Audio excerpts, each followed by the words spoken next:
नमस्कार मंडळी, कसे आहात तुम्ही सगळे? मी संध्या सप्रे. भगवद्गीतेमधील 8व्या अध्यायाला आपण सुरुवात करणार आहोत. यूट्यूबवरील माझ्या आध्यात्मिक चॅनलमध्ये अमृताचे डोही या चॅनलमध्ये तुमचं सगळ्यांचं स्वागत आहे. भगवद्गीता अध्याय 8वा या एपिसोडला सुरुवात करत आहे. अध्याय 8वा अक्षर ब्रह्मयोग.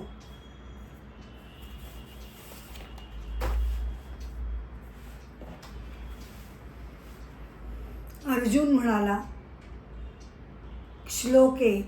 हे पुरुषोत्तमा, ते ब्रह्म म्हणजे काय? अध्यात्म म्हणजे काय? कर्म म्हणजे काय? अधिभूत कशाला म्हणतात आणि अधिदैवत कशाला म्हणतात? अध्याय 7वाच्या अखेरीला या सगळ्या टर्म्स येऊन गेलेल्या आहेत. आता अर्जुन भगवंतांना त्याचा अर्थ विचारतो आहे. आपण एकेका टर्मचा आपण अर्थ बघूया. ब्रह्म म्हणजे काय? तर ब्रह्म म्हणजे अखिल ब्रह्मांडाच्या मुळाशी असलेला पाया, मुळाशी असलेलं चिरंतन अविकारी अविनाशी तत्व म्हणजे ब्रह्म. अध्यात्म म्हणजे काय? तर आता अध्यात्माचे 2 अर्थ होतात बरं का. एक म्हणजे ज्याचा त्याचा व्यक्तिगत स्वभाव आणि दुसरं म्हणजे प्रत्येक व्यक्तीमध्ये एकच एक आत्मतत्व आहे हे सांगणारं शास्त्र. कर्म म्हणजे काय? कर्माचेही परत 2 भाग पडतात. एक म्हणजे अव्यक्त परमेश्वरापासून ही पहिल्यांदा जेव्हा सृष्टीचा आरंभ झाला ते अव्यक्तापासून व्यक्त सृष्टी जी निर्माण झाली, जो व्यापार तयार झाला, जे कर्म तयार झालं ते प्रारंभीचं आरंभ कर्म. आणि त्यानंतर एकदा ब्रह्मांड निर्माण झाल्यानंतर अहोरात्र प्रत्येकाकडून हा कर्माचा खटाटोप प्रत्येक व्यक्तीकडनं चालू आहे. अधिभूत म्हणजे काय? अधिभूत म्हणजे हे परत 2 अर्थ, की हे विनाशी सृष्टी जगत असा एक अर्थ होतो. आणि दुसरं मध्ये प्रत्येकाच्या, भूत म्हणजे व्यक्ती प्राणी, प्रत्येकामध्ये वसलेलं आत्मतत्व.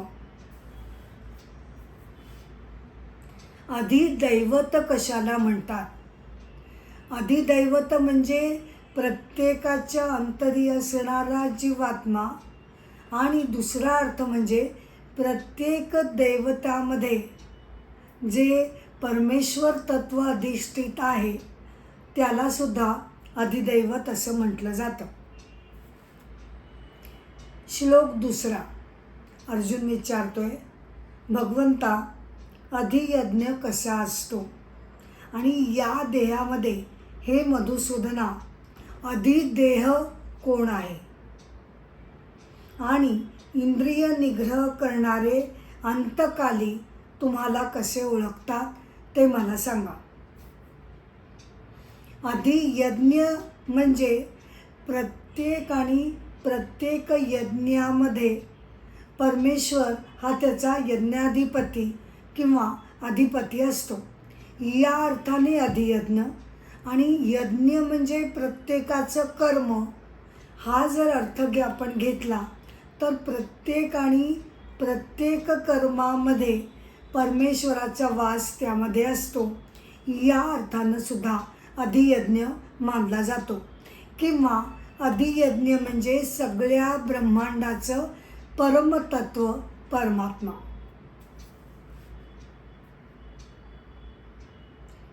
श्लोक 3. श्री भगवान म्हणाले, सगळ्यांहून परम असे जे अक्षर म्हणजे कधीही नाश न पावणारं जे तत्व ते म्हणजे ब्रह्म. प्रत्येक वस्तूचा स्वतःचा मूळ स्वभाव म्हणजे अध्यात्म. अक्षर ब्रह्मापासून म्हणजे मूलतत्वापासून चराचर सृष्टी जी निर्माण झाली, तो जो विसर्ग म्हणजे सृष्टीचा व्यापार, त्याला कर्म म्हटलं जातं. श्लोक 4. उत्पन्न झालेल्या सगळ्यांची क्षय म्हणजे नामरूपात्मक वेगवेगळे असंख्य गोष्टी तयार झाल्या. डोंगर, नद्या, नाले, पर्वत, वृक्ष, व्यक्ती, प्राणी, पण ते सगळे हे क्षररूप आहेत. म्हणजे काय? ते विनाशी आहेत. या स्थितीला अधिभूत असं म्हटलं जातं. जो पुरुष म्हणजे त्यामध्ये सचेतन अधिष्ठाता आहे, त्याला अधिदैवत असं म्हटलं जातं, म्हणजे जीवात्मा. आणि अधियज्ञ ज्याला म्हणतात, तो प्रत्येक यज्ञामधला अधिपती मीच हे देहधार्यात या देहाच्या ठाई ईश्वर तत्वानं वसलेला आहे. तो आहे अधिदेह. आता काय आहे ना, की ह्या सगळ्या मोठ्या मोठ्या जड जड टर्म्सनी आपल्याला जरा गोंधळून जायला होतं खरं, पण याचा सारांश काय किंवा अर्थ काय?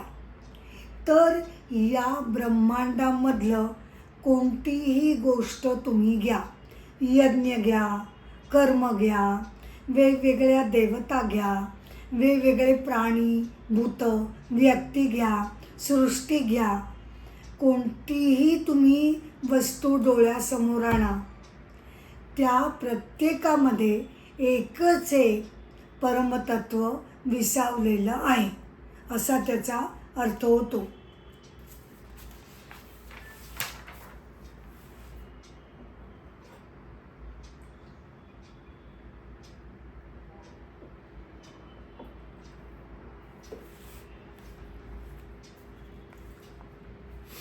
आता नेहमीप्रमाणे आदी शंकराचार्यांचं चरित्र आपण थोडंसं पुढे नेऊया आणि मग पुढच्या श्लोकांना आपण सुरुवात करूया. आदी शंकराचार्यांना प्रसिद्ध विद्वान मंडन मिश्रांचं घर कुठे आहे ते सांगण्यात आलं आणि मग दुसऱ्या दिवशी आपल्या शिष्यांबरोबर आदी शंकराचार्य त्यांना भेटायला गेले. हवेलीच्या दरवाजाशी आदी शंकराचार्य स्वतः उभे होते आणि त्यांनी आतमध्ये मंडन मिश्रा आहेत का असं त्यांनी अतिशय विनयानं विचारलं.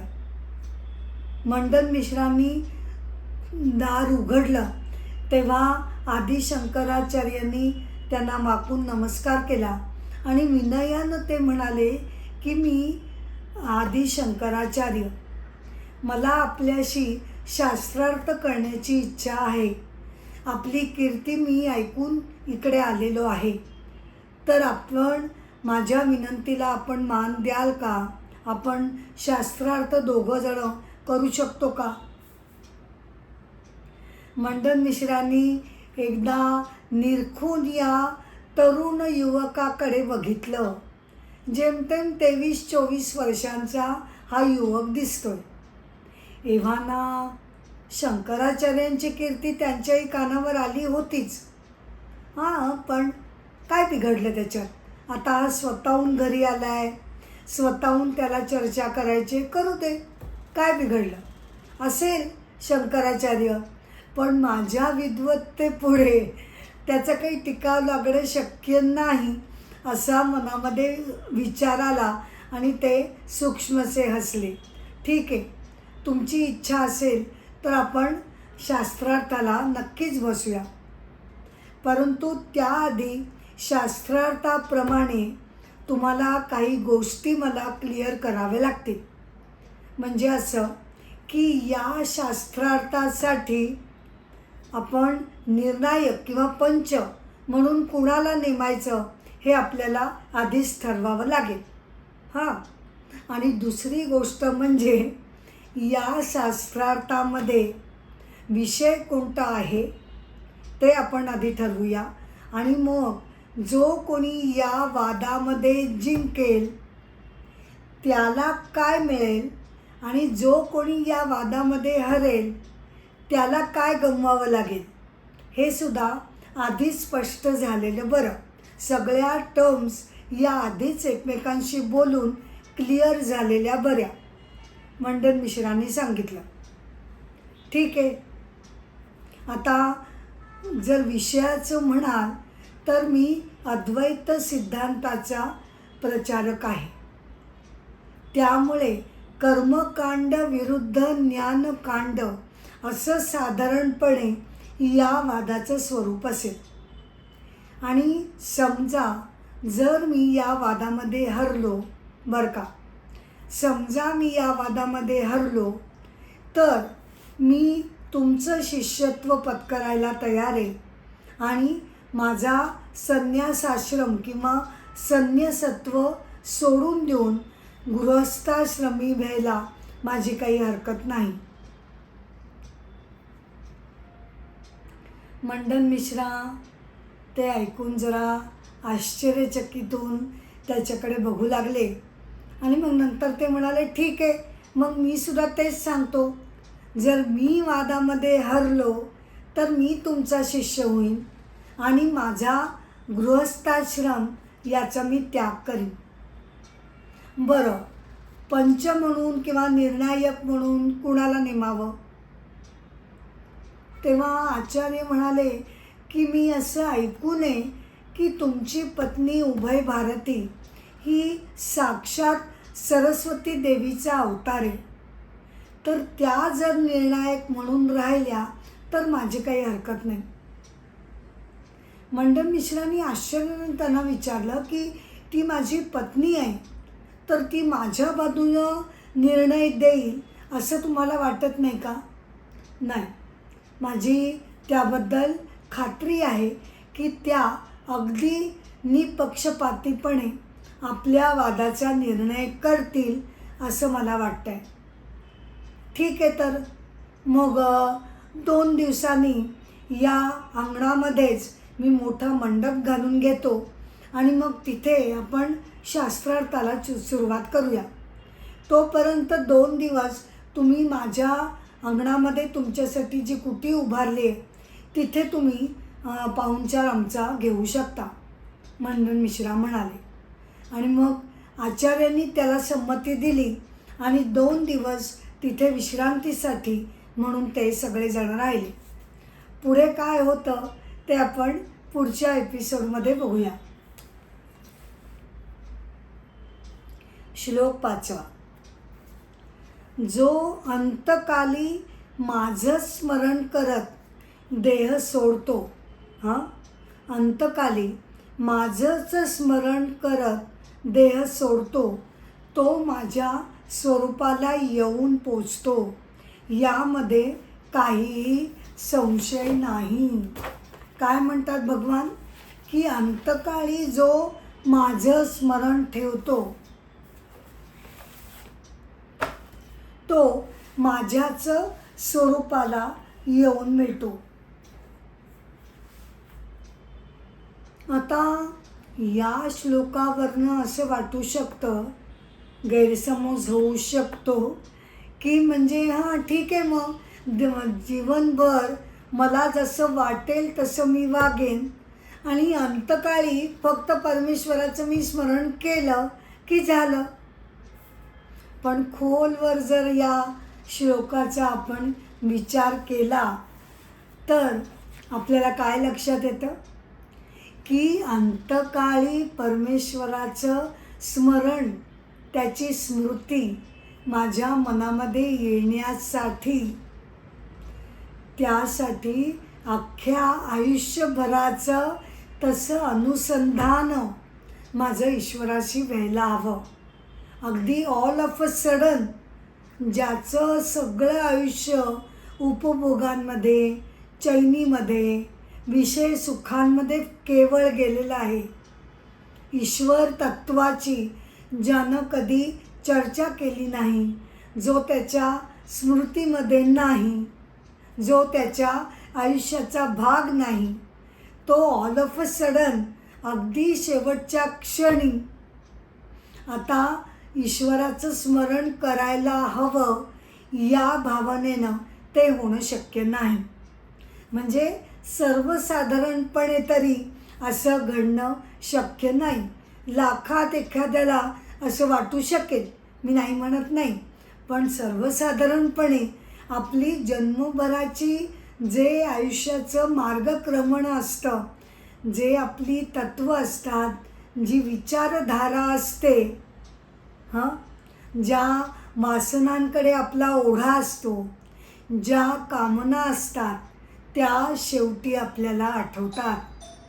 त्याचप्रमाणे आपलं आयुष्याचे विचार जसे आपला ढाचा ठरलेला आहे, त्याचप्रमाणे अंतकाळीसुद्धा तसेच विचार आपल्याला येऊ शकतात.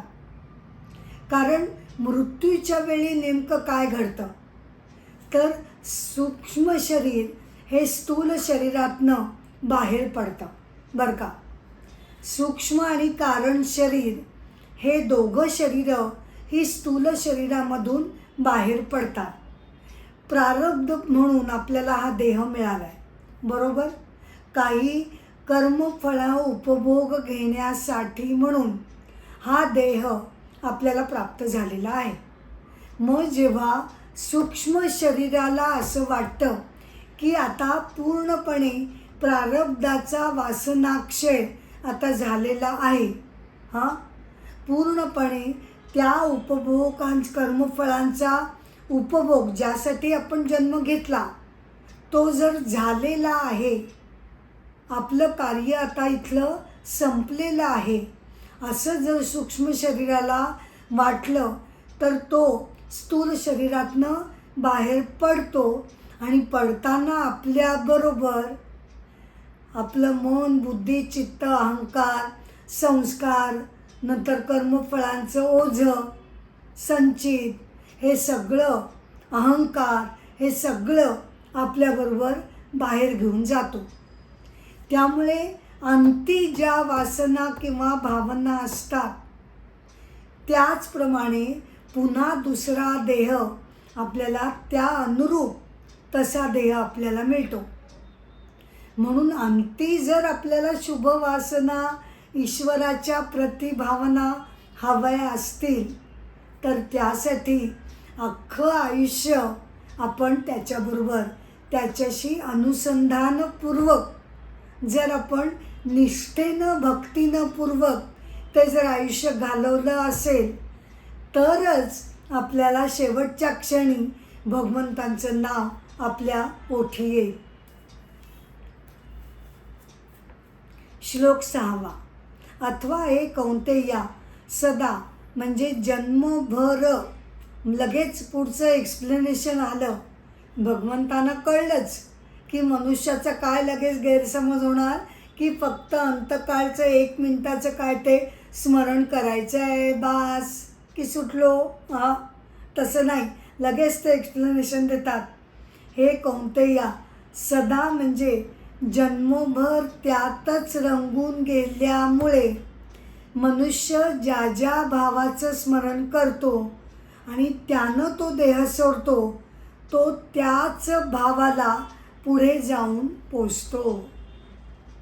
म्हणजे मरणसमयी ईश्वराचं नाव हे कधी येईल तर आपले तसे संस्कार आपण जर घडवले असतील या जन्मामध्ये तर ते संस्कार अंतकाळी आपल्याला उपयोगी ठरतील.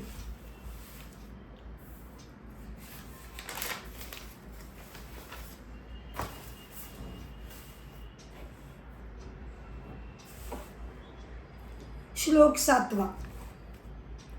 म्हणून सर्व काळी माझे नेहमीच स्मरण करत जा. बघितलं, सोल्युशन भगवंतांनीच दिलं. नेहमी, सदा, सर्वदा, सर्व काळी माझं स्मरण करत जा. आणि पुढचं वाक्शब्द महत्त्वाचे आहे. सदा सर्वदा माझं स्मरण करत जा आणि युद्ध कर. माझ्या ठाई मन आणि बुद्धी अर्पण केलीस की लढाई करून सुद्धा तू मलाच येऊन मिळशील यामध्ये संशय नाही. या वाक्यामध्ये 2 योगांची किंवा 2 मार्गांची त्यांनी संयुक्तपणे एकत्रपणे संगती आपल्याला दाखवलेली आहे. सदा सर्वदा माझं स्मरण कर एवढंच म्हणून भगवान थांबू शकले असते, किंवा ते न म्हणता अर्जुना तू युद्ध कर एवढंच म्हणून ते गप्प बसू शकले असते. पण तसं न करता दोन्ही वाक्ये एकत्रितपणे त्यांनी अर्जुनाला सांगितली. का? कारण ईश्वराचं जसं अनुसंधान आवश्यक आहे, त्याचं स्मरण, नामजप, मंत्रजप, पूजा, प्रार्थना, या सगळ्या उपासना, त्यातील जे आपल्याला शक्य होईल ते देवासाठी करत राहणं हे जसं आवश्यक आहे, अगदी त्याचप्रमाणे तू युद्ध कर. म्हणजे काय? तुझं स्वकर्तव्य जे तुझ्या समोर येऊन उभं आहे ते सुद्धा तुला करावंच लागणार आहे. नुसतं कर्तव्य रुक्षपणे नको आणि किंवा करायचं म्हणून कसं तरी ते करणं नको आणि नुसतं माझं स्मरणसुद्धा करू नकोस बरं. त्या स्मरणाला सुद्धा मग काही अर्थ नाही. स्वतःची सगळी कर्तव्य बाजूला टाकून ईश्वराचं भजन करणं हे योग्य नाही. दोघांचा मिलाप घडवून सुसंघटितपणे दोघांचंही आयुष्यातलं महत्त्व ओळखून तू त्याप्रमाणे मन एकाग्र करून त्याप्रमाणे तू तुझं कर्माला उभा राहा, लढाईला उभा राहा. का? ते तुझा स्वधर्म आहे, तुझं कर्तव्य आहे. अन्यायाविरुद्ध लढणं हा क्षत्रियांचा स्वभाव आहे. या सगळ्या गोष्टींमुळे तू खणखणीतपणे युद्धाला उभे राहा आणि नुसतंच रुक्षपणे करू नको मनामध्ये. त्या पाठीमागे भगवंतांचा पायासुद्धा त्या पाठीमागे असू दे. या अतिशय अर्थपूर्ण अशा श्लोकासाठी मला एक छोटीशी कथा सांगावीशी वाटते की ज्यांनी अक्षरशः हा श्लोक आपल्याला त्यांच्या उदाहरणाने कसं काय मनुष्याला जगता येतं हे दाखवून दिलेलं आहे. स्वामी विद्यारण्य, बरं का, विद्यारण्य स्वामी. जन्म 1296, मृत्यू 1386. त्यांचे बालपणीचे गुरु शंकर तीर्थ, त्यांच्याकडे त्यांनी वेद, वेदांत, उपनिषद, तत्त्वज्ञान, गणित वगैरे सगळ्या विषयांचं शिक्षण त्यांनी आपल्या गुरूंकडे घेतलं आणि मग त्यांना यादी गुरूंनी विधिव्रत संन्यास दीक्षा दिली. मातंग हिल म्हणजे हम्पी इथे त्यांचा जन्म झाला. जेव्हा या विद्यार्थ्यांचं शिक्षण पूर्ण झालं तेव्हा विद्याशंकर तीर्थांनी प्रत्येकाला एक प्रश्न केला, बरं का. एक प्रश्न विचारला की आता शिक्षण पूर्ण झाल्यानंतर तुम्ही सगळेजण पुढे काय करायचं ठरवलेलं आहे. प्रत्येकाने आपलं जे ठरवलेलं होतं साधारणपणे त्याप्रमाणे उत्तरं दिली. विद्यारण्य स्वामींनी काय उत्तर दिलं? ते म्हणाले की मला माझ्या शिक्षणाचा उपयोग माझ्या धर्म आणि देश रक्षणासाठी करायचा आहे. त्याला कारणही तसंच घडलेलं होतं. काही महिन्यांपूर्वीच श्रीरंगम येथे परकीयांच्या आक्रमणामुळे मंदिरं सगळी उद्ध्वस्त झालेली होती आणि ते ऐकून विद्यारण्य स्वामींना अतिशय दुःख झालेलं होतं. त्यांच्या मनानं असा निश्चय केलेला होता की माझ्या धर्माचं आणि देशाचं रक्षण करण्यासाठी माझं स्वतःचं साम्राज्य हे उभं राहायला हवं. आणि मग त्या प्रेरणेनं त्यांनी भुवनेश्वरी मातेची अतिशय कडक अशी तपस्या केली. जवळजवळ 12 वर्ष त्यांनी भुवनेश्वरी मातेची तपस्या केली. त्यानंतर जेव्हा देवी प्रसन्न झाली आणि त्यांना दर्शन दिलं, तेव्हा तिनं विचारलं, बोल वत्सा, तुला काय हवं आहे? त्यावर विद्यारण्य स्वामी गप्प बसले. का? कारण त्यांना स्वतःसाठी असं काहीही नको होतं. परत देवीने विचारलं की तुला काय हवं आहे? तेव्हा ते म्हणाले, मला स्वतःसाठी तू काही देऊ नकोस, पण माझी अशी इच्छा आहे की देशाचं आणि धर्माचं रक्षण आमच्या हातून झालं पाहिजे. त्यासाठी आमचं साम्राज्य निर्माण झालं पाहिजे, ही माझी इच्छा आहे. ठीक आहे, ही इच्छा पूर्ण होईल. परंतु तू स्वतःसाठी जरी काही मागितलं नसलंस तरी तुझ्या तपस्येमुळे मी तुझ्यावर प्रसन्न होऊन तुला असा आशीर्वाद देते की तुझ्या हातून जे मोठं महत्त्वाचं कार्य घडणार आहे त्यामुळे तुझी कीर्ती ही अक्षय्य राहील बरं का. असा आशीर्वाद देवीनं त्यांना मनापासून दिला. आणि नंतर काही दिवसांनी त्यांना असं कळलं की हरिहर राय आणि बुक्कराय हे दोघे तरुण राजवंशातले लोक, त्यांनी स्वतःचं छोटंसं का होईना एक राज्य त्यांनी स्थापन केलेलं आहे. परकीयांनी जरी त्यांचं साम्राज्य त्यांनी उधळून लावलेलं असलं तरी या दोघांनी पुन्हा एकदा चिकाटीनं स्वतःचं छोटं राज्य त्यांनी स्थापन केलेलं होतं. आणि ते दोघंजणं विद्यारण्य स्वामींचा आशीर्वाद घेण्यासाठी त्यांच्या आश्रमात आले. विद्यारण्य स्वामींना अतिशय आनंद झाला आणि मग त्यांच्या मार्गदर्शनाखाली 1336 विजयनगर साम्राज्याची ही स्थापना हम्पी येथे झाली. आणि 76व्या वर्षापर्यंत बरं का, 76व्या वर्षापर्यंत हा संन्यासी व्रतस्थ विद्यारण्य स्वामी, हा सत्पुरुष, हा महात्मा त्या विजयनगर साम्राज्याचा प्रधानमंत्री म्हणून कार्यक्षमपणे त्यानं कारभार बघितला. त्यांना ना सत्तेचा लोभ होता ना वैभवाचा लोभ होता, केवळ त्यांच्या मार्गदर्शनाची त्यांनी भेट त्यांना देऊ केली. मग त्यानंतर ते म्हणजे तिथे राहून 76व्या वर्षी हा महात्मा शृंगेरी मठाचा मठाधिपती झाला. 12वे शंकराचार्य म्हणून त्यांचे मठाधिपती म्हणून तिकडे नियुक्ती करण्यात आली.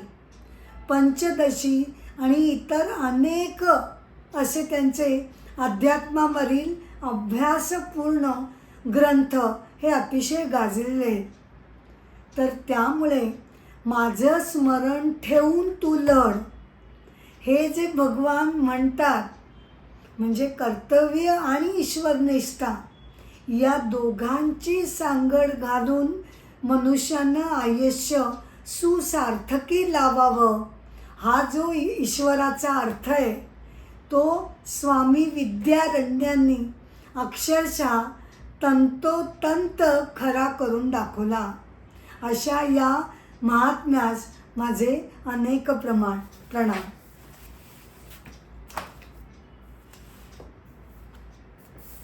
शृंगेरीला विद्याशंकर मंदिर आहे आणि तिथे त्यांची समाधी बांधलेली आहे. श्लोक 8. हे पार्था, चित्त दुसरीकडे जाऊ न देता अभ्यासाच्या सहाय्यानं स्थिर करून दिव्य परमपुरुषाचं ध्यान करत असलं म्हणजे तो त्याच पुरुषास जाऊन मिळतो. पतंजली महर्षी काय, प्रत्येकाने, भगवंत काय, सगळ्यांनी या अभ्यासाचं महत्त्व पुन्हा पुन्हा आपल्याला सांगितलेलं आहे. का? कारण आपलं मन चंचल आहे हे सगळ्यांना माहिती आहे.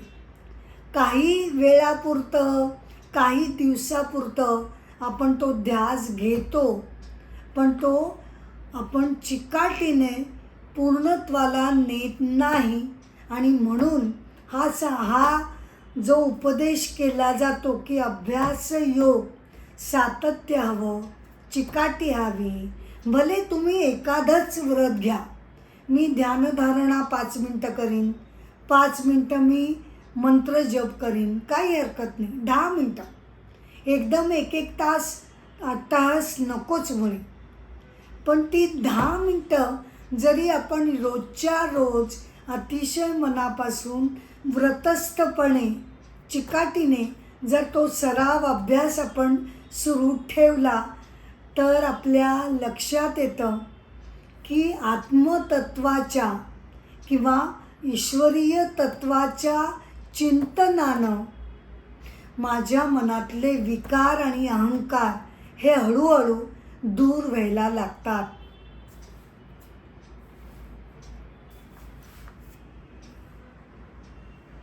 कसं आहे ना की आयुष्याचा एक एक दिवस मिळून आपलं पूर्ण आयुष्याचा ग्राफ बनतो. असं नाही आहे की कधीतरी अजून वेळ आहे, पुढे मी करीन ना, असं म्हणून चालत नाही. पुढे मी कधीतरी ईश्वराचं स्मरण करेन, कधीतरी मी धर्मशीलपणे वागेन, असं म्हणण्याला अर्थ राहत नाही.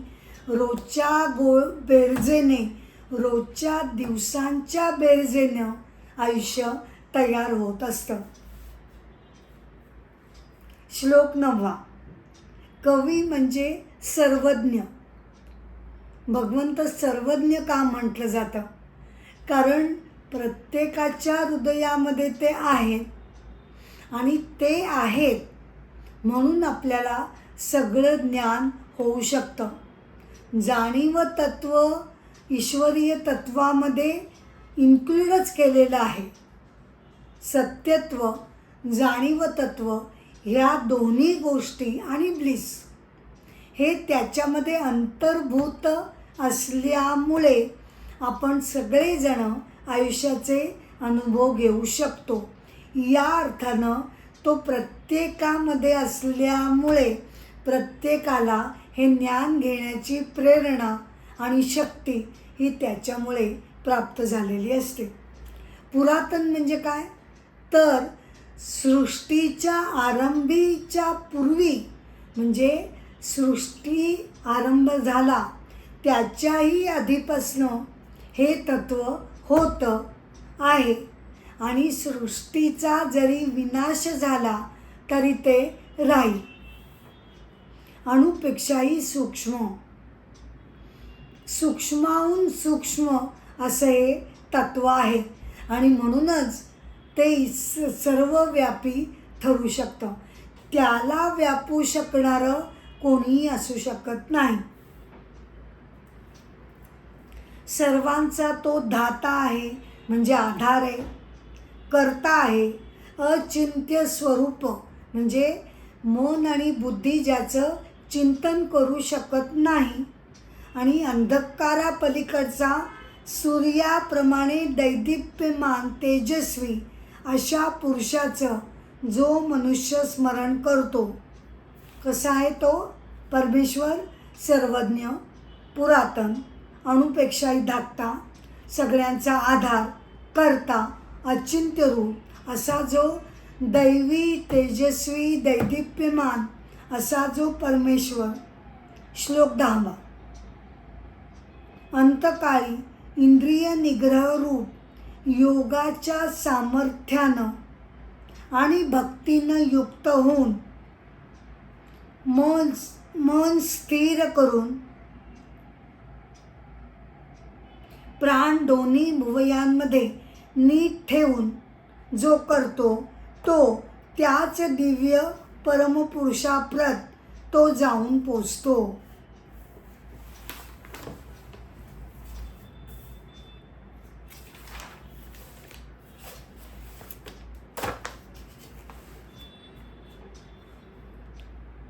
आता अंतकाली याचे दोन अर्थ होतात बरं का.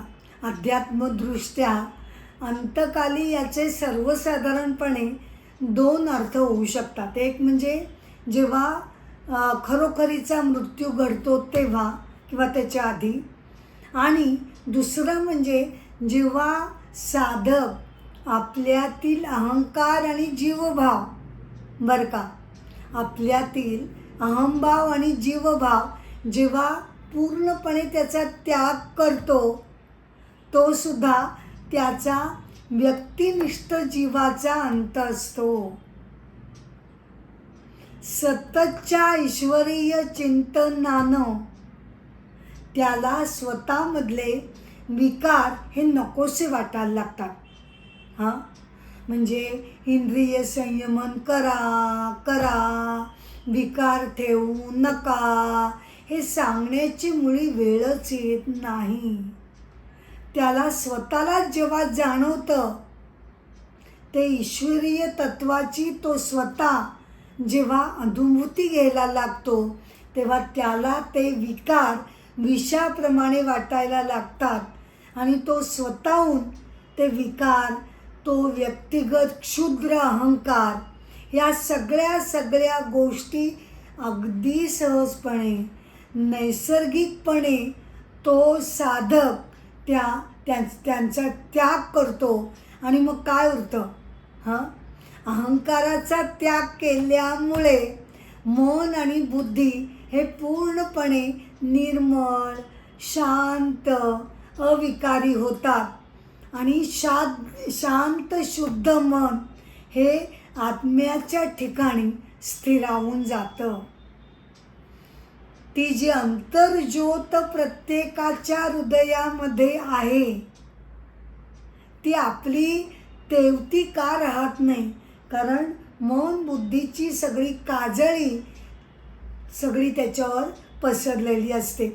मन शुद्ध करूया, बुद्धी शुद्ध करूया, की ती ईश्वरीय आंतरिक ज्योत ही तेजस्वीपणे तुम्हाला त्याचा प्रत्यय येऊ लागेल. श्लोक 11. वेदवेत्ते जे अक्षर म्हणतात, वेदवेत्ते म्हणजे वेदांमध्ये पारंगत असलेले, अक्षर म्हणजे अविनाशी, ज्याचा क्षय होत नाही. वितराग होणं म्हणजे काय? क्रोध, विकार, वासना यांचा ज्यांनी त्याग केलेला आहे.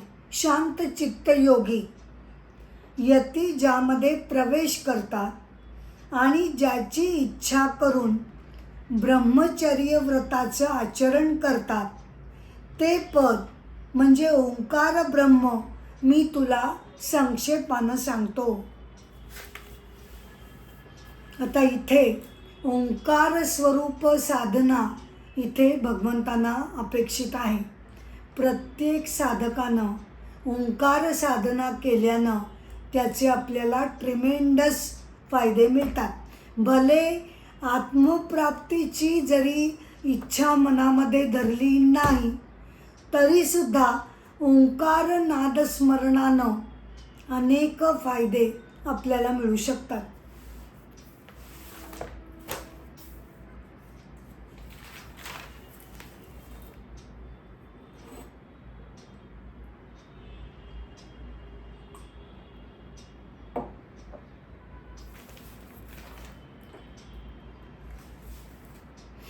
ओंकार उपासना. आता त्यासाठी एक मी वेगळा एपिसोड हा केलेला आहे, पण तरीसुद्धा तुम्हाला ओंकाराबद्दल काही माहिती मला द्यायची आहे. ओंकार हा कशापासून बनलेला आहे? अ, उ आणि म आणि त्यानंतर बिंदू. अचे अर्थ, ऊचे अर्थ आणि मचे अर्थ हे वेगवेगळ्या प्रकारे मांडले गेले आहेत बरं का. काय काय आहे ते? अ म्हणजे उत्पन्न होणे किंवा निर्मिती, म्हणजेच अ म्हणजे ब्रह्मदेव. उ म्हणजे काय की विकसित होणे म्हणजे विष्णू. म म्हणजे लय होणं म्हणजे शिव, असा एक अर्थ घेतला जातो. त्यानंतर अ म्हणजे जागृतावस्था, उ म्हणजे स्वप्नावस्था, म म्हणजे निद्रावस्था आणि बिंदू जो आहे तो म्हणजे तुरीय अवस्था. या तिन्ही अवस्था पलीकडची तुरीय अवस्था. त्याप्रमाणे तामस, अ म्हणजे तामस, उ म्हणजे राजस, म म्हणजे सात्विक आणि बिंदू म्हणजे त्रिगुणातीत, त्रिगुणांच्या पलीकडचा. त्यानंतर अ म्हणजे ऋग्वेद असाही अर्थ घेतला जातो. उ म्हणजे यजुर्वेद, म म्हणजे सामवेद. त्यानंतर अचा अर्थ असा घेतला जातो की भूतकाळ, उ म्हणजे वर्तमान काळ, म म्हणजे भविष्यकाळ आणि बिंदू म्हणजे 3 काळांचा जो अतीत आहे तो. आता ओंकार उपासना कशी करावी त्याचे पण काही नियम आहेत. शक्यतो सकाळी भल्या पहाटे करावी किंवा आपल्या सोयीनुसार, पण एक वेळ साधारणपणे निश्चित करावी. सुखासनामध्ये बसावं, पाठीचा कणा ताठ, नंतर अ उ म असा शक्यतो उच्चार करावा. हां, पण त्याच्यावरही तुम्हाला भिन्न मतं आढळतील. काही जण असं म्हणतात की डायरेक्ट तुम्ही ओ असंही म्हणू शकता किंवा म अशा प्रकारे पण तुम्ही उच्चार करू शकता. आणि त्यानंतर तो जो बिंदू आहे तो दाखवण्यासाठी 2 ओंकारामध्ये थोडा पॉज घ्यावा. या ओंकार साधनेमुळे एकाग्रता वाढते, आपल्या मनातले ताणतणाव कमी व्हायला मदत होते, पचनक्रिया सुधारते आणि एक छानपैकी अशी ऊर्जेचा अनुभव आपण जर सातत्यानं करत राहिलो तर त्याचा अनुभव येतो. ओंकार हे ईश्वराचं प्रतीक मानलं जातं. तो बीजमंत्रसुद्धा आहे आणि मूलमंत्रसुद्धा आहे. बीजमंत्र म्हणजे प्रत्येक देवतेचा एक एक बीजमंत्र असतो आणि मूलमंत्र म्हणजे परमेश्वराला जी आपण प्रार्थना करतो त्याचा जो मंत्र असतो त्याला मूलमंत्र असं म्हटलं जातं. पण ओंकार हा बीजमंत्रही मानला जातो, मूलमंत्रही मानला जातो. जर मनामध्ये तेव्हा विचार आले ओंकार जप करताना तर ते येऊ दे, त्याच्यावर आपण विचारांवर विचार आपण करायचा नाही, प्रतिक्रिया द्यायच्या नाही. ओम म्हणजे साक्षात परमेश्वर आहे या श्रद्धेनं आपण ओंकार उपासना करायची.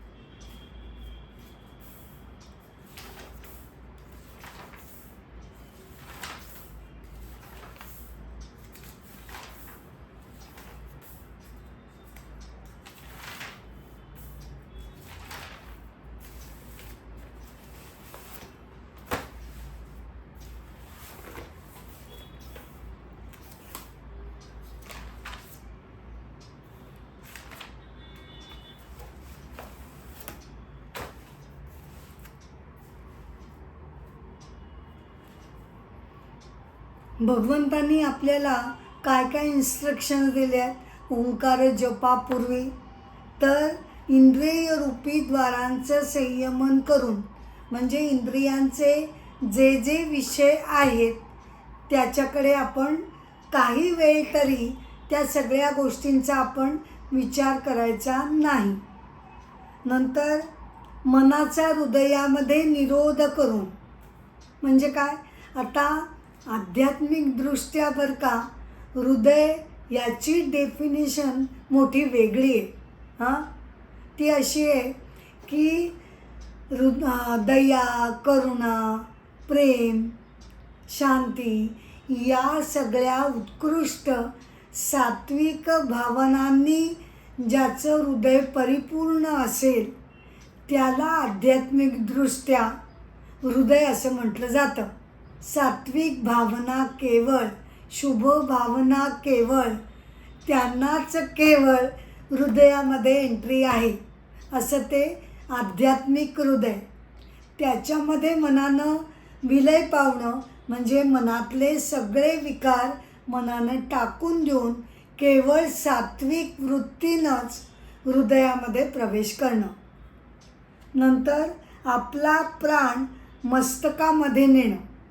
आता याचा अर्थ काय घ्यायचा, तर आपल्या ज्या बुद्धीने जे वेगवेगळे अगदी कमी दर्जाचे, कमी प्रतीचे, निकृष्ट असे जे विचार कधीकधी आपल्या मनामध्ये डोकवत असतात, ते निकृष्ट कमी प्रतीचे विचार त्यांची हकालपट्टी करून केवळ उत्कृष्ट योग्य असे संस्कारक्षम असे विचारच मस्तकामध्ये असले पाहिजेत.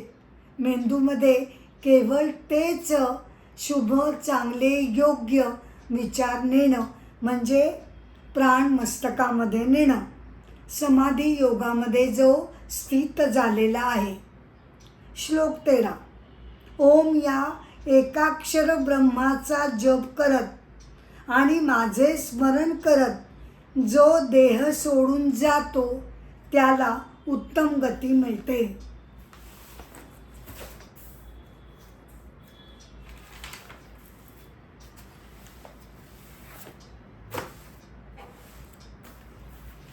आता इथे परत तेच, देह सोडून म्हणजे लिटरली पण किंवा मृत्यूनंतरची पण त्याला उत्तम गती मिळते.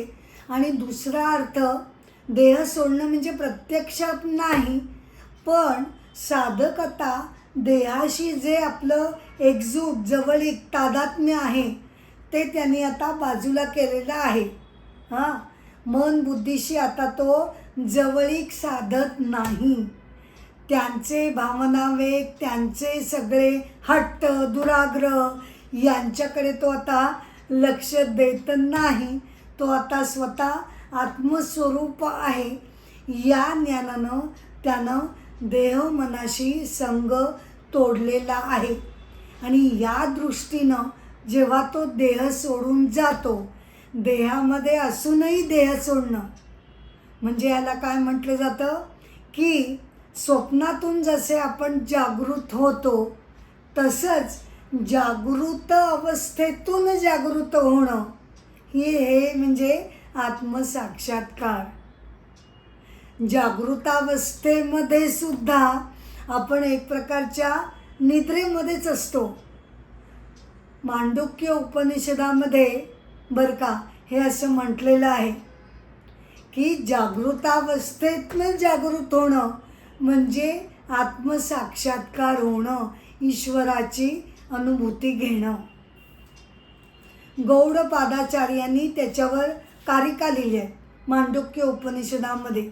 त्यामध्ये ते असा उल्लेख करतात, जागृतातून तुम्ही जागृत व्हा, देह मनाशी असलेली लिंक तुम्ही तोडा आणि ब्रह्माच्या लिंकमध्ये तुम्ही आता स्वतःला स्थापन करा. श्लोक 14.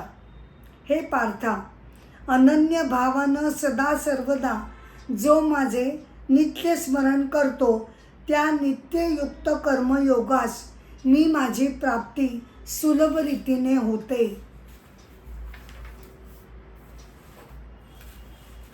म्हणजे काय की सततचं ईश्वर भक्तीचे जे वेगवेगळे मार्ग सांगितलेले आहेत, आता जसा ज्याला जमेल तसा, झेपेल तसा, वेळ मिळेल तसा उपासना थोडी का होईना प्रत्येकाने करत राहणं हे अत्यावश्यक आहे.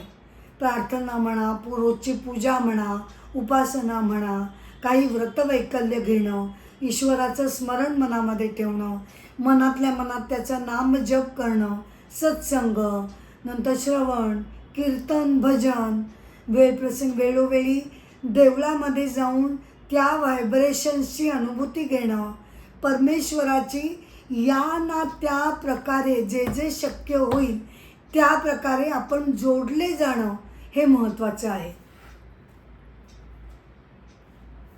श्लोक 15. मला येऊन मिळाल्यानंतर परमसिद्धी पावलेल्या महात्म्याला दुःखाचं घर आणि अशाश्वत असा पुनर्जन्म प्राप्त होत नाही. पुनर्जन्माचा हा जो मरण जन्म जन्म मरण असं जे चक्र चालू आहे, आता आपल्याला सामान्यपणे असं काय वाटू शकतं की हां बाबा, आपल्या धर्माप्रमाणे आपल्याला आश्वस्त केलं गेलं आहे की या मृत्यूनंतर मरणानंतर दुसरा देह मला प्राप्त होतो. पण भगवान असं म्हणतात की पुनर्जन्म जरी मिळाला तरी परत एकदा त्या सगळ्या संसाराच्या चक्रामध्ये आपण पुन्हा गुंतून जातो. आणि ते संसार चक्र कसं आहे, ते दुःखमय आहे. म्हणजे जास्त करून त्यामध्ये दुःख, वेदना आणि वेगवेगळ्या प्रकारचे ताप आपल्याला अनुभवायला मिळतात. परत ते अशाश्वत आहे. त्यामुळे असा जन्म मिळून तरी काय उपयोग आहे. त्यापेक्षा आत्मज्ञानी मला पोचल्यानंतर हे जन्म मरणाचं जे वर्तुळ आहे ते ब्रेक केलं जातं. 16. हे अर्जुना, ब्रह्मलोकातसुद्धा जे लोक आहेत, म्हणजे स्वर्गलोक, त्याप्रमाणे एकंदर सप्त लोकांची कल्पना आपण मांडलेली आहे. तर ते जे लोक आहेत तिथे केव्हा ना केव्हा तरी मनुष्याला पुनरावर्तन म्हणजे काय, परत मागे येणे हे आवश्यक ठरतं. पण कौंतेया, मला येऊन मिळालं की मग मात्र पुनर्जन्म नाही.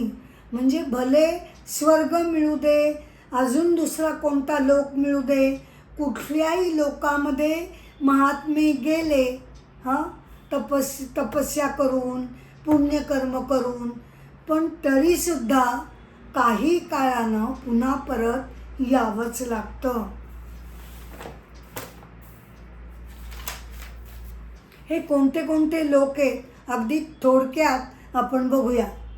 भूलोक म्हणजे आपला पृथ्वीलोक, त्याला मृत्यूलोक असं म्हटलं जातं. भाव आहे अस्तित्वाचा. दुसरा आहे भुवलोक, त्याला म्हटलं जातं नक्षत्रलोक आणि भाव आहे ज्ञान. मग स्वर्गलोक, त्याला म्हटलं जातं मनोलोक आणि त्याचा भाव आहे प्रकाश. मग त्यानंतर महरलोक, तिथे त्याला म्हटलं जातं विज्ञानलोक आणि त्याचं महत्त्व आहे महती. मग जनलोकाला काय नाव म्हटलं जातं, पितृलोक आणि प्रजनन. मग त्यानंतर आहे तपोलोक, त्याला बिंदुलोक असंही म्हटलं जातं आणि तिथे त्याचा भाव आहे सहनशक्ती. आणि सगळ्यात शेवटचा सत्यलोक, ब्रह्मदेवाचा लोक, देवलोक आणि तिथे सत्यनिष्ठा हा भाव आहे. पण भगवंत काय सांगतात, हे सगळेच स्वर्गाप्रमाणेच लोक आहेत. आता भूलोक हा सुद्धा स्वर्ग आहे का? मग आपल्यावर अवलंबून आहे.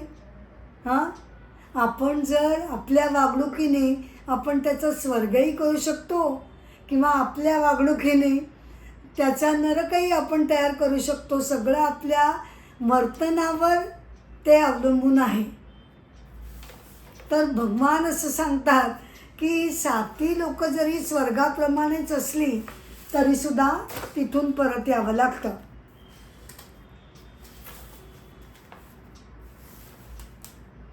श्लोक 17. अहोरात्र म्हणजे काय हे तत्वतः जाणणारे पुरुष 4 युग आहेत बरं का. कोणकोणती? कृत म्हणजे सत्ययुग पण म्हटलं जातं. सत्ययुग, त्रेतायुग, द्वापर आणि कलियुग ही 4 युगं मिळून एक महायुग, आणि अशा हजार महायुगांचा जो काल तो ब्रह्मदेवाचा एक दिवस, आणि तसल्याच 1000 युगांची एक रात्र होते. आपण हे जे कालाचं कोष्टक आहे, चार्ट आहे, तो मी इथे लिहून ठेवला आहे, तो मी तुम्हाला सांगते. अहोरात्र म्हणजे काय हे तत्वता जाणणारे पुरुष, म्हणजे अर्थ काय होतो? अहोरात्र म्हणजे 24 तास, त्याच्यात 12 तासांचा दिवस, 12 तासांची रात्र, असं मिळून अहोरात्र होते. आणि तत्वता जाणलं पाहिजे म्हणजे काय ते पण आपण बघूया.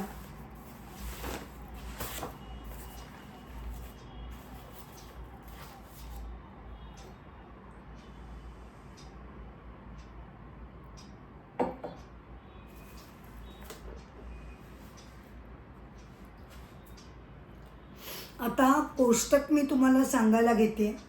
आता आपलं उत्तरायण हे 6 महिन्याचं असतं, तो होतो देवांचा एक दिवस. आपलं दक्षिणायन 6 महिन्यांचं, तो होतो देवांचा रात्र. म्हणजे आपली 2 आयनं मिळून 1 वर्ष होतं आपलं, तर तो होतो देवांचा एक दिवस एक रात्र. 360 वर्ष आपली की त्यांचे 360 दिवस होतात. युग एकूण किती आहेत? 4 आहेत. कृतयुगाची 4000 वर्ष, त्रेतायुगाची 3, द्वापरची 2000, कलीची 1000, अशी मिळून होतात 10,000 वर्ष. परंतु एक युग संपलं की लगेच दुसरं चालू होत नाही, मध्ये संधिकाळाची काही वर्षे जातात. तर हा संधिकाळ कसा येतो? तर कृतयुगासाठी पाठीमागची 400 वर्ष, पुढची 400, म्हणजे कृतयुगासाठी 800, त्रेतासाठी पाठीमागची 300, पुढची 300 म्हणजे 600 वर्ष, द्वापर युगासाठी 200 पाठीमागची, 200 पुढची म्हणजे 400, कलियुगासाठी 100 मागची, 100 पुढची 200, एकूण झाली 2000. म्हणजे संधिकाल वर्ष किती झाली? 2000. आणि 4 युगांची वर्ष किती झाली? 10,000, एकूण 12,000 वर्ष. पण ही 12,000 वर्ष जी आहेत ती कुणाची मानली जातात? ती आपली नाही, ती देवांची. आता देवांची ही 12,000 वर्ष म्हणजे माणसांची किती झाली? 360 गुणिले 12,000 म्हणजे 43,20,000 वर्ष आपली होतात. देवांची 12,000 वर्ष म्हणजे देवांचं एक युग आणि माणसांचं महायुग. देवांची अशी 71 युग बरं का, म्हणजे होतं एक मन्वंतर. एकूण मन्वंतर 14, आणि मन्वंतरांच्या मध्ये सुद्धा 15 संधिकाळ येत असतात. म्हणजे 15 संधिकाळ आणि 14 मन्वंतर ही झाली देवांची 1000 युग. तेव्हा कुठे ब्रह्मदेवाचा एक दिवस होतो, आणि पुन्हा तशीच युग झाल्यानंतर ब्रह्मदेवाची एक रात्र होते. ब्रह्मदेवाचा एक दिवस म्हणजे 4,32,00,00,000 अशी मनुष्याची वर्ष, म्हणजेच हा कल्प. आणि असे 360 दिवस व रात्र म्हणजे ब्रह्मदेवाचं एक वर्ष. म्हणजे ब्रह्मदेवासाठी अहोरात्र, दिवस आणि रात्र मिळून काय होईल? मनुष्यासाठी होईल ते त्याचं एका दिवसासाठी 4,32,00,00,000. तर एक अहोरात्र वेळेला 8,64,00,00,000 एवढी मनुष्याची वर्ष व्हावी लागतील. तेव्हा कुठे एक अहोरात्र म्हणजे 24 तास हे ब्रह्मदेवाचे होतील.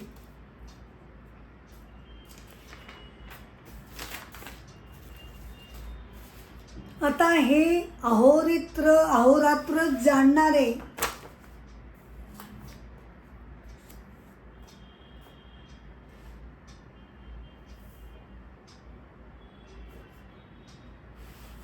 म्हणजे कोण?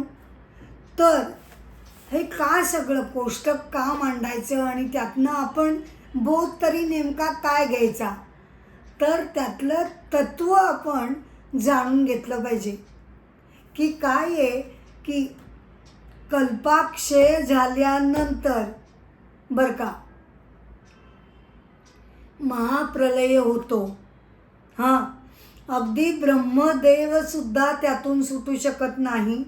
ब्रह्मदेवापासून ते सूक्ष्म कीटकांपर्यंत सगळ्या गोष्टी या नाशिवंत आहेत. आणि महाप्रलयानंतरसुद्धा काय टिकून राहत असेल तर प्रत्येकाचं संचित कर्मफळांचं ओझं, मूळ प्रकृती जी परब्रह्मामध्ये महाप्रलयामध्ये पुन्हा एकदा गुप्त होते, विलय पावते. पण ती जरी विलय पावत असली तरी प्रत्येक जीवाची कर्मबीज त्यामध्ये बीजरूपानं असतात. त्यामुळे पुन्हा जेव्हा सृष्टीचा आरंभ होतो तेव्हा प्रत्येक जीवाला त्या त्या संचिताप्रमाणे कर्मफळांचा भोग घेणं चुकत नाही. म्हणजे तत्त्व काय लक्षात घ्यायचं की आपण प्रत्येक दिवस प्रत्येक कर्म हे भानपूर्वक करणं आवश्यक आहे. त्याचं फळ आपल्याला कधी मिळेल हे काही आपण सांगू शकत नाही. या जन्मात मिळेल किंवा हजारो जन्मानंतर मिळेल. मग आपण काळजीच अशी घेऊया, भले ते कधीही मिळू दे, ते चांगलंच असेल. का? कारण माझं कर्म मी चांगल्या प्रकारे करीन. मग मला त्या संचिताच्या ओझ्याची चिंता वाटणार नाही. भले ठीक आहे, महाप्रलयानंतरसुद्धा ती संचिताची पेटी येऊ देवर, मला कशाला भीती हवी?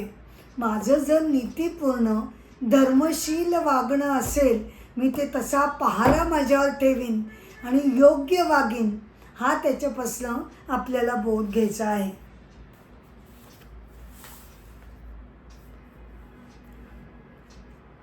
श्लोक 18. ब्रह्मदेवाचा हा दिवस सुरू झाला म्हणजे अव्यक्तापासून म्हणजे सृष्टीचा आरंभ व्हायला सुरुवात होते. आता ब्रह्मदेव कोणाला म्हणतात? तर निर्गुण परब्रह्म हाच ब्रह्मदेव बनतो. हिरण्यगर्भ, प्रजापती, काही म्हणा त्याला, तोच ते बनतो. मायेच्या आधारानं निर्गुण परब्रह्म जेव्हा सृष्टी तयार करायची असते तेव्हा आपल्या मायेला आधाराशी घेऊन तो स्वतः सृष्टीचा निर्माता बनतो. त्यामुळे ब्रह्मदेवाचा दिवस सुरू झाला आणि सृष्टी निर्माण व्हायला लागली म्हणजे मग अव्यक्तापासून सगळे व्यक्त पदार्थ निर्माण होतात. सृष्टी हळूहळू घडायला लागते आणि रात्र सुरू झाली म्हणजे त्याच पूर्वोक्त अव्यक्तामध्ये लय पावतात. आता इथे हे लक्षात घ्यायचं आहे की अव्यक्त हे कुणाला म्हटलं आहे? काय आहे की अक्षर तत्व, अव्यक्त तत्व हे जे शब्द आहेत ना ते कधीकधी मूळ प्रकृतीला लावले जातात किंवा कधीकधी ते शब्द परब्रह्माला सुद्धा लावले जातात. तर त्या अर्थाप्रमाणे आपण तो लक्षात घ्यायचा आहे. इथे अव्यक्तामध्ये लय पावतात म्हणजे मूळ प्रकृतीमध्ये सृष्टी प्रलयाच्या वेळी पुन्हा त्यामध्ये लय पावते. 19. भूतांचा तोच हा समुदाय पुन्हा पुन्हा जन्मून का? कारण कर्मबीज परत आरंभी जेव्हा सृष्टीच्या आरंभी वर येतात पुन्हा पुन्हा जन्मून अवश होऊन म्हणजे स्वतःची इच्छा असो अथवा नसो रात्र सुरू झाली की हे चक्र लय पावतं आणि दिवस सुरू झाला की पुन्हा सृष्टीचा जन्म होतो.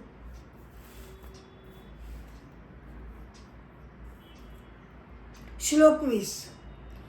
पण वर सांगितलेल्या अव्यक्तापलीकडचा वर सांगितलेल्या अव्यक्तापलीकडचा दुसरा सनातन अव्यक्त पदार्थ.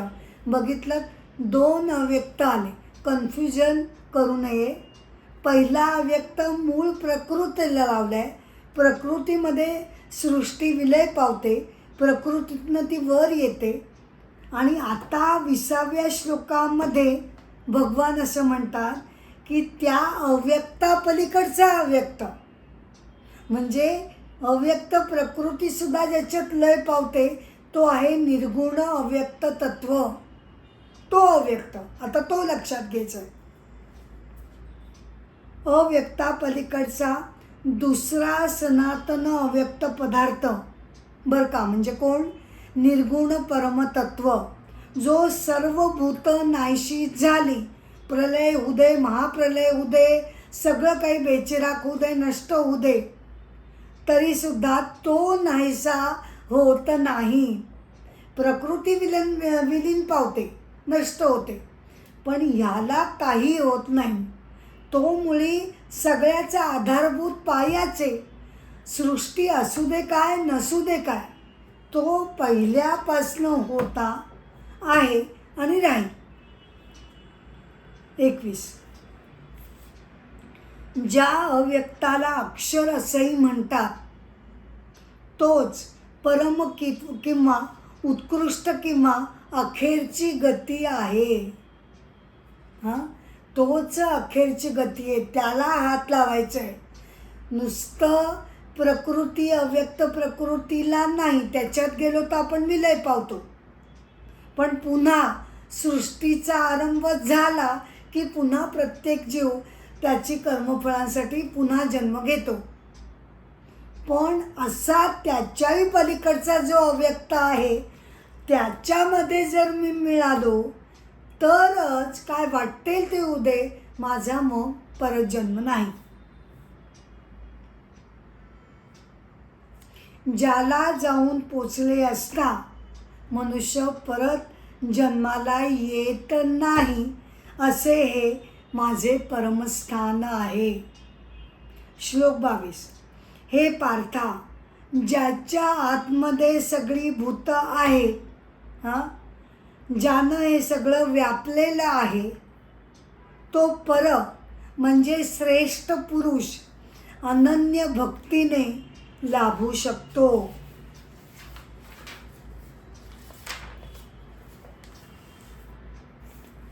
आता पुन्हा एकदा भगवंतांनी अनन्य भक्तीचा उल्लेख इथे केलेला आहे.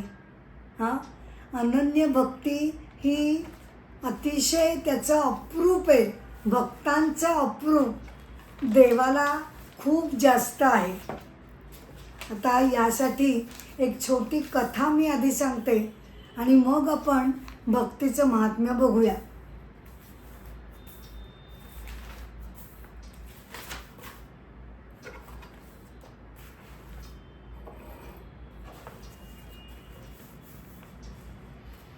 अनन्य भक्तीनं साधक परमेश्वराच्या त्या जिथून जन्ममरण नाही त्या परमस्थानाला पोचतो.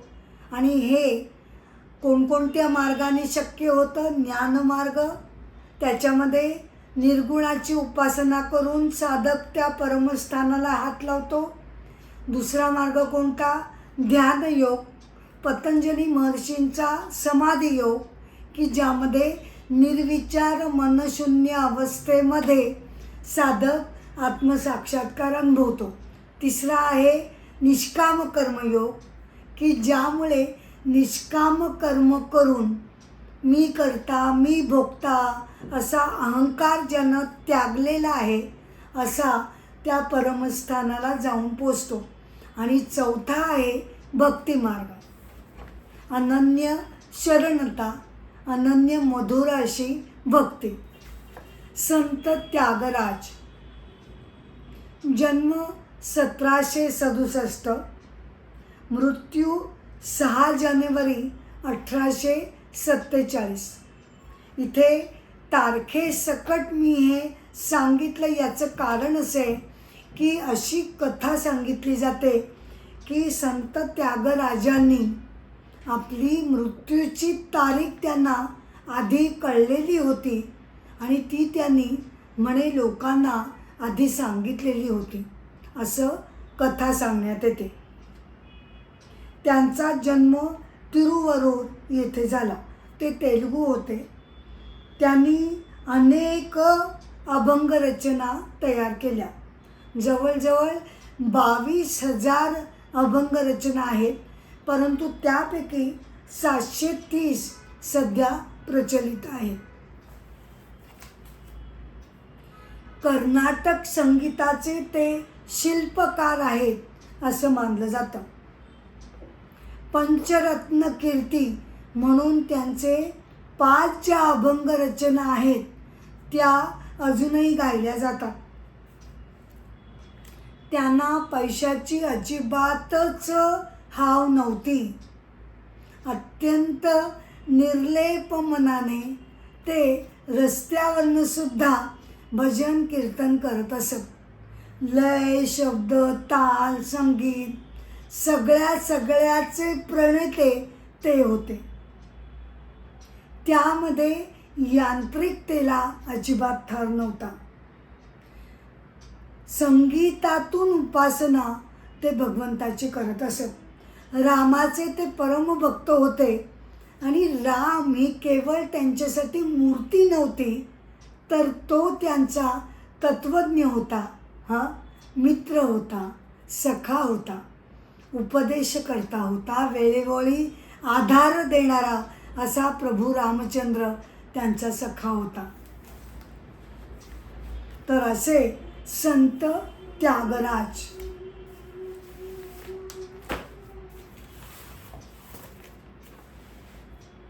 अनन्य भक्ती म्हणजे काय, तर भक्तीचे सुद्धा 2 प्रकार पडतात बरं का.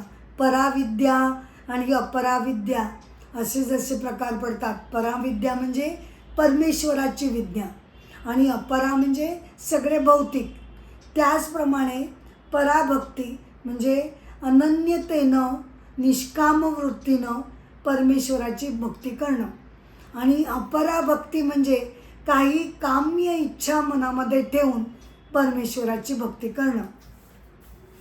आता भक्ती मार्गाने गेल्यानंतर सुद्धा परमेश्वराचा अनुभव भक्ताला येतो, पण असं असून सुद्धा तो मोक्षाची अपेक्षा धरत नाही. का? कारण देवाच्या प्रेमानं, भक्तीनं त्याचं हृदय तुडुंब भरलेलं असतं आणि जगाला, लोकांना या निर्मळ भक्तीचा मार्ग आपण सतत सांगत राहावं अशी तळमळ या संत महात्म्यांना लागलेली असते आणि त्यामुळे ते मुक्तीला किंवा मोक्षाला सुद्धा या अनन्य भक्तीपुढे ते गौण समजतात, तुच्छ समजतात आणि त्यामुळे संतांनी बरं का भक्तीला पंचम पुरुषार्थाचा दर्जा त्यांनी दिलेला आहे. म्हणजे काय, तर धर्म, अर्थ, काम, मोक्ष हे 4 पुरुषार्थ आहेत, पण त्याच्याही वर जाऊन मोक्षाच्या डोक्यावर बसवून भक्ती संतांनी आणलेली आहे की हा 5वा पुरुषार्थ आहे. त्यामुळे या निष्काम, निर्लेप आणि निर्मळ भक्तीला अध्यात्मामध्ये अनन्यसाधारण महत्त्व आहे.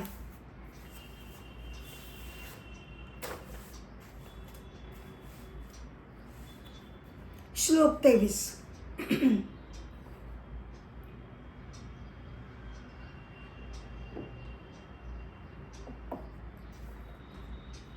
आता कर्मयोगी ज्या काळी मेले असता, मरण पावले असता, या लोके जन्माला येत नाहीत आणि ज्या काळी जे मरण पावतात तो काल मी तुला आता सांगतो, भगवान म्हणतात.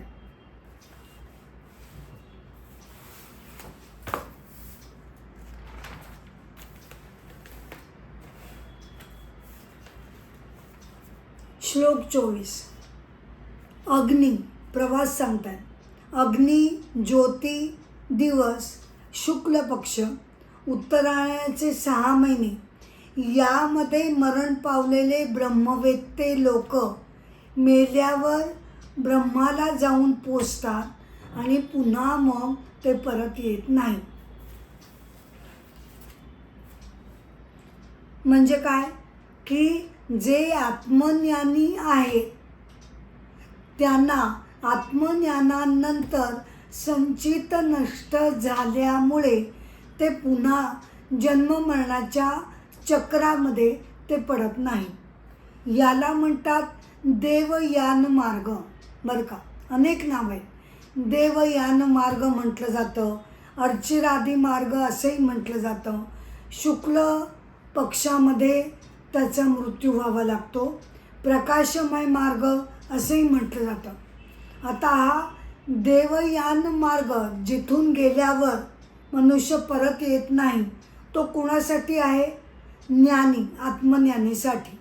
तो मार्ग कसा आहे तर अग्नी म्हणजे काय की मनुष्याच्या देहाला अग्नीने प्रथम सुरुवात होते त्या क्रियेला, म्हणून अग्नी, मग त्यानंतर ज्योती, मग दिवस, मग शुक्ल पक्ष, मग उत्तरायणाचे 6 महिने. आता या काळामध्ये तो कोणकोणत्या लोकांमधनं जातो तर तो संवत्सर, आदित्यलोक, चंद्रलोक, विद्युतलोक, वरुणलोक, इंद्रलोक, प्रजापती लोक आणि मग ब्रह्मलोकाला जाऊन तो पुन्हा येत नाही.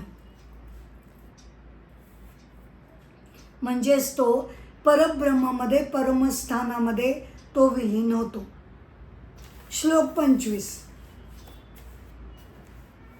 अग्नी, धूर, रात्र तसंच कृष्ण पक्ष, दक्षिणायनाचे 6 महिने यामध्ये मरण पावलेला कर्मठ किंवा कर्मयोगी चंद्राच्या तेजास म्हणजे चंद्रलोकाला तो जाऊन पोचतो आणि पुण्यांश संपल्यानंतर तो परत येतो. म्हणजे त्याला जन्ममरणाचा फेरा आहे.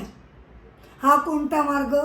याला म्हणतात पितृयान मार्ग किंवा धूम्रादी मार्ग, म्हणजे धूर निघतो.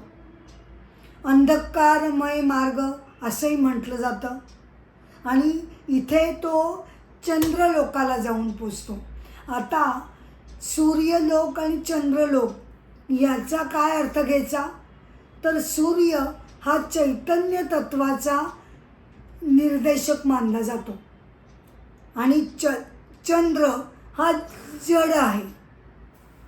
आता पितृयान मार्गाचा प्रवास कसा होतो तर अग्नी, मग त्यानंतर धूर, मग रात्र, मग कृष्ण पक्ष, मग दक्षिणायनाचे 6 महिने यामध्ये तो कोणते लोक पार करतो तर पितृलोक आणि मग चंद्रलोकाला तो जाऊन पोचतो. पण तिथून त्याला पुन्हा परत यावं लागतं.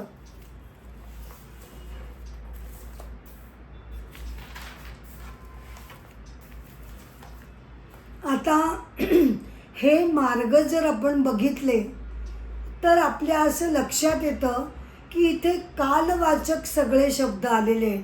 दिवसा किंवा रात्री किंवा उत्तरायण किंवा अमुक अमुक महिने, तमुक महिने. म्हणजे मग याचा अर्थ काय घ्यायचा की तो काळ जास्त महत्त्वाचा आहे का की ज्ञान जास्त महत्त्वाचं आहे, नाही का? म्हणजे आत्मज्ञानी असून सुद्धा जर त्याचं मरण हे दक्षिणायन काळामध्ये आलं तर मग त्याला पितृयान मार्गाने जावं लागेल का? आणि मग आत्मज्ञान घेऊन सुद्धा त्याला मग परत जन्म घ्यावा लागेल का? तर तसं अर्थ नाही. मग काय अर्थ घ्यायचा तर कालवाचक हे शब्द समजायचे नाही, तर त्याच्याऐवजी त्या देवता स्वरूप, बरं का, त्या त्या देवता त्यांच्या पाठीमागे आहेत कालवाचक शब्दांच्या, आणि त्या देवता त्या त्या ज्ञानीला किंवा कर्मठाला त्या त्या मार्गावरनं घेऊन जातात, असा त्याचा संकेत दिलेला आहे, असा अर्थ काढायचा आहे. परंतु कदाचित महाभारतकाली म्हणजे भगवद्गीतेच्या काली हा कालवाचक अर्थ कदाचित त्यांना अपेक्षित असावा, पण त्यानंतर तो अर्थ बाजूला पडून ज्ञानीचं आत्मज्ञान हे जास्त महत्त्वाचं आहे. मग तो कोणत्या काळी मरण पावतो हे काही महत्त्वाचं नाही. ज्ञानी असू दे, कर्मठ असू दे, त्यांच्या त्यांच्या ज्ञानाप्रमाणे किंवा त्यांच्या त्यांच्या आयुष्यक्रमणाप्रमाणे त्यांना ते मार्ग मिळतील. आत्मज्ञानी असेल तर त्याला देवयान मार्गाने जाऊन त्याला मुक्ती मिळेल. जर तो आत्मज्ञानी नसेल तर तो चंद्रलोकाला जाऊन तो पुन्हा माघारी परत येईल.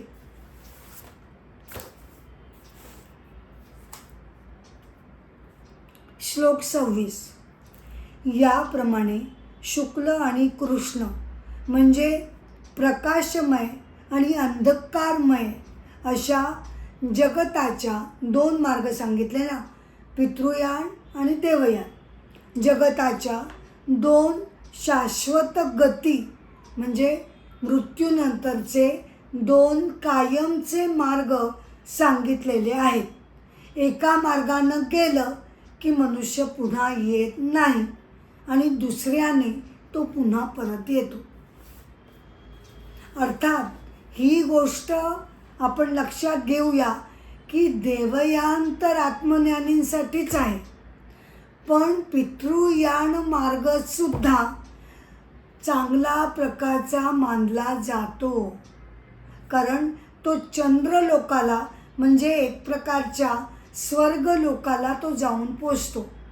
आणि मनुष्यानं सत्कर्म केल्याखेरीज नीतिशील वागून धर्मशील वागूनच त्याला तो मार्ग मिळू शकतो.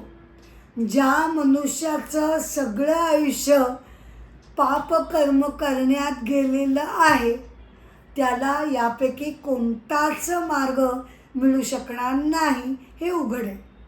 मग त्याची गती काय, तर त्याला नरकवास घडू शकतो. श्लोक 27. हे पार्था, या दोन श्रुती म्हणजे दोन मार्ग तत्वता जाणणारा कोणताही कर्मयोगी मोह पावत नाही. म्हणून हे अर्जुना, तू सर्व काळ योगयुक्त हो. म्हणजे काय, दोन मार्ग ज्यानं जाणले की बाबा आपण असं असं वागलो तर आपल्याला ही गती आहे, आपण अमुक प्रकारे वागलो तर आपल्याला ती गती आहे, आणि आपण काहीच धड सत्कर्म केली नाही तर तिसरा मार्ग आहेच नरकाचा. त्यामुळे पर्यायानं या तीन मार्गांचा म्हणजे तिसरी जरी याच्यामध्ये मेन्शन केलेली नसली तरी पापकर्म करणाऱ्यांसाठी तो मार्ग तिसरा ठेवलेला आहे. त्यामुळे हे तत्वता जाणणं म्हणजे काय की जर आत्मज्ञान प्राप्त केलं तर मला हा अंधकाररूपी पुनर्जन्म परत मिळणार नाही, आणि जर मी आत्मज्ञान प्राप्त करू शकलो नाही, त्याचा प्रयत्न जर मी केला नाही तर मला पुन्हा पुन्हा जन्ममरणाच्या फेऱ्या कराव्या लागतील. हे जाणल्यामुळे आपण आता आपल्या आयुष्यात कसं वागावं हे अर्जुना तू त्याप्रमाणे ठरव. तुला कळून चुकलं आहे कोणते मार्ग कशासाठी आहेत. श्लोक 28. हे वर सांगितलेले तत्व ज्यानं जाणलं म्हणजे वेदांमध्ये, यज्ञामध्ये, तपामध्ये, दानामध्ये जे पुण्य फल सांगितलेलं आहे ते सर्व योगी मागे टाकतो. म्हणजे काय अर्थ झाला, पुण्यकर्म करायची नाही? करायची ना, सगळं करायचं आहे. दान करायचं आहे, तपस्या करायचे, यज्ञ करायचं आहे, सगळं करायचं आहे. पण कसं करायचं आहे? भगवंतांनी सांगितल्याप्रमाणे अहंकार, अभिमान आणि आसक्ती त्यामधली वजा करून ही सगळी कर्म जर आपण केली तर त्याचं कर्मफळ भले पुण्यफळ असेल पण ते सुद्धा मागे पडत नाही. ही दक्षता का? कारण पुण्यफळ झालं तरी ते मागे पडणार, मग त्याच्यासाठी पुन्हा जन्म घ्यावा लागणार. म्हणून पुण्यफळ म्हणजे वाईट फळ तर राहू देच, पण पुण्यफळसुद्धा मागे पडू नये यासाठी निष्काम वृत्तीनं ही सगळी कर्म करायची.